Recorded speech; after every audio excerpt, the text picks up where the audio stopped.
네, 여러분 안녕하세요. 머니플러스입니다. 네, 오늘은 투자자들의 90%가 모르고 있는 공매도 왜 기울어진 운동장인지 자세하게 말씀드리도록 하겠습니다. 네, 공매도의 뜻은 주식이 떨어질 것을 예측해서 없는 주식을 빌려다가 팔고 주식이 떨어진 후에 다시 사서 갚고 그 시세 차익을 노리는 일종의 투자 전략이 되겠습니다.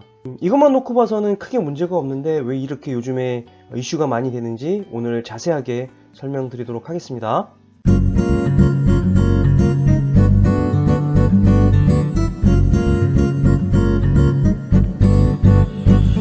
네, 먼저 공매도의 기능을 살펴보겠는데요. 첫 번째는 순기능입니다.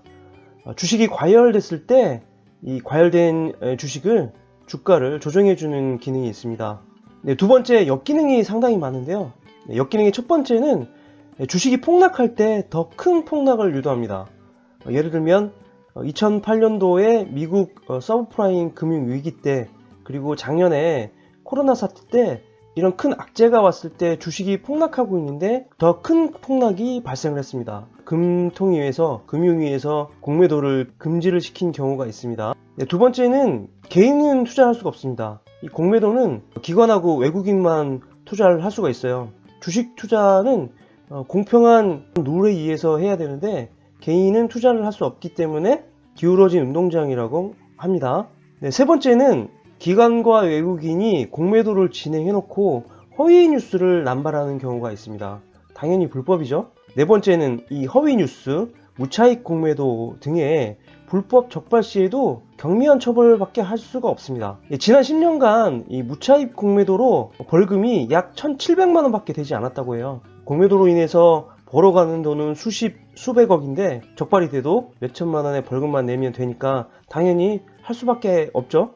자, 그러면 다음으로 공매도의 종류를 살펴보도록 하겠는데요. 공매도는 크게 차익 공매도와 무차익 공매도가 있습니다. 가장 큰 차이점은 차익 공매도 같은 경우에는 주식을 빌려서 하는 것이고요. 무차익 공매도 같은 경우에는 빌리지 않고도 이 공매도를 할 수가 있습니다.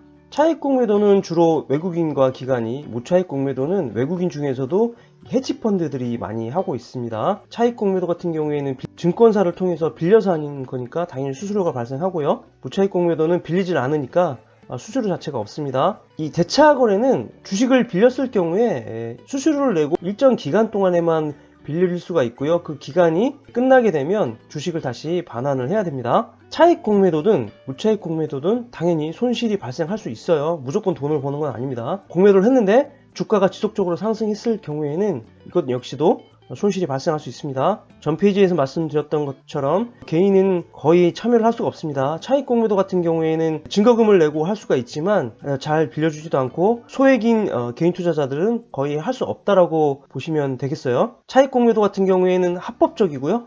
무차익 공매도는 현재 불법으로 규정하고 있습니다. 근데 우리나라 같은 경우에는 아주 징계가 경미합니다. 네, 그러면 이 무차익 공매도 같은 경우에는 불법이라고 했는데요.